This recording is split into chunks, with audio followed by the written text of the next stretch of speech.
Halo semuanya, kembali lagi di channel Anime Review Indonesia. Di video kali ini kita akan membahas lebih detail isi One Piece chapter terbaru. Tanpa basa-basi lagi, yuk mari kita bahas bersama. Judul chapter 1114 adalah Sayap Icarus. Cover story masih menceritakan perjalanan Yamato di negeri Wano. Kinemon mempercayakan pedang Yasuie kepada Yamato untuk dikembalikan ke kuil Enma. Kita dapat melihat peta yang menunjukkan rute yang akan dilewati Yamato di negeri Wano. Dia benar-benar akan berkeliling Wano kali ini. Chapter dimulai dengan diperlihatkannya reaksi seluruh dunia setelah apa yang disampaikan Vegapunk di chapter sebelumnya, bahwa dunia ini akan tenggelam. Di Marineford, beberapa angkatan laut terlihat panik, salah satunya ada Hina dan Akainu yang terlihat dengan wajah serius. Di Pulau Jaya, beberapa bajak laut menertawakan apa yang dikatakan Vegapunk, mirip seperti saat mereka menertawakan Luffy. Di Water 7, Pauli terlihat cemas sambil melihat seisi kota, karena kalau hanya Pulau Water 7 saja, mungkin dia akan langsung percaya, tapi kalau seluruh dunia yang tenggelam, itu akan sulit dipercaya. Di Impel Down, Doflamingo berbicara dengan Magellan dan membahas kalau hanya dengan kenaikan air laut 5 meter saja,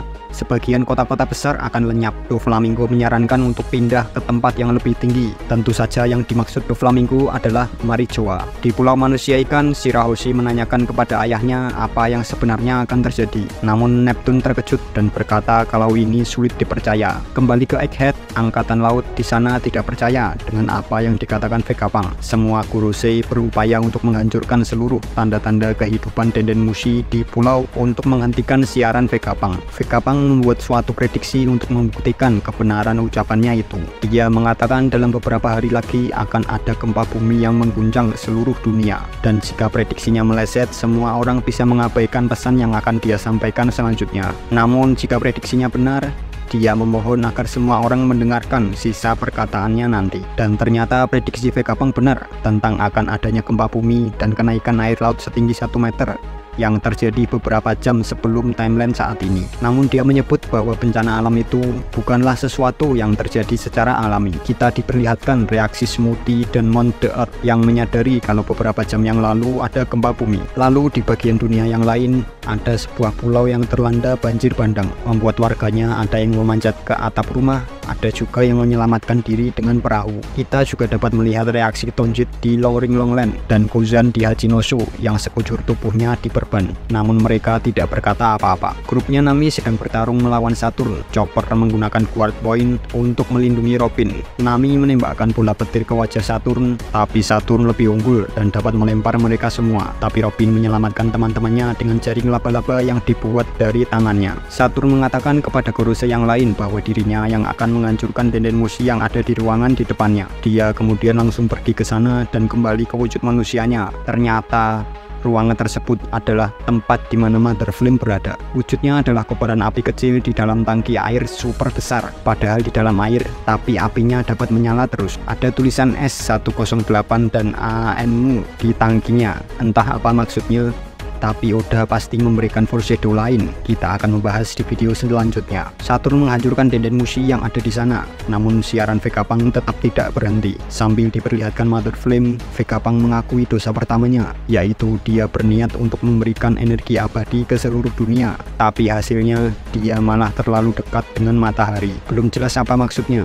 Lalu terlihat robot kuno yang berjalan. Pasukan angkatan laut menembakinya, tapi serangannya tidak mempan. Luffy, Dory, dan Brogy melarikan diri dari Warguri. Luffy sudah kembali ke wujud Gear 5 Newt. Vegapunk mengatakan untuk mengetahui apa yang akan terjadi di masa depan, kita harus mengetahui dulu apa yang terjadi antara 900 dan 800 tahun yang lalu, atau yang dikenal dengan abad kekosongan. Di Marijoa, Im Sama terlihat diam, tidak mengatakan apapun. Tapi kita yakin kalau dia mengetahui hari di mana semuanya terungkap akan datang. Makanya dia diam saja. Sepertinya Im Sama sudah memiliki rencana yang lain. Dan Ryubito yang lain pun juga sama bingungnya dengan perkataan Vegapunk, karena ternyata para Tenryubito juga tidak mengetahui apa yang terjadi di abad kekosongan. Lalu terlihat juga Jaguar di Soul yang sedang berbaring di hutan dan tertawa sambil mendengarkan siaran Vegapunk. Dia pasti sudah mengetahui seluruh sejarah dunia, makanya dia tertawa senang bahwa seluruh dunia akhirnya akan mengetahui hal ini juga. Kemudian Vegapunk mengakui dosa keduanya, yaitu dia telah mempelajari buku dan poneglyph yang ditinggalkan arkeolog terhebat dari Ohara dan melanjutkan penelitian mereka meskipun pemerintah melarang hal itu. Namun Vegapunk sama sekali tidak menyesalinya. Lalu Edison terlihat terluka karena telah melewati pembatas. Dia pergi ke ruang kontrol untuk mengubah bentuk awan sehingga kapal Tausan Sunny dapat pergi menuju ke lautan. Edison melakukan ini semua demi agar kelompok topi jerami dapat kabur dari pemerintahan dunia. Vegapunk melanjutkan pesannya. Dirinya belum mengetahui semuanya yang terjadi di abad yang hilang itu, namun dia akan memberitahu apa yang sudah dia ketahui. Lalu sambil Vegapunk menjelaskan, Luffy dalam mode Gear 5-nya menyerang hidung Warkuri dengan pukulan raksasa. Vegapunk pun bercerita bahwa tokoh utama cerita ini adalah seseorang yang lahir 900 tahun yang lalu di sebuah kerajaan di peradaban yang maju. Dia dapat bertarung dengan tubuh yang bisa melar seperti karet, layaknya legenda Dewa Matahari Nika yang berasal dari Elbaf. Luffy kesakitan karena serangannya tidak berhasil.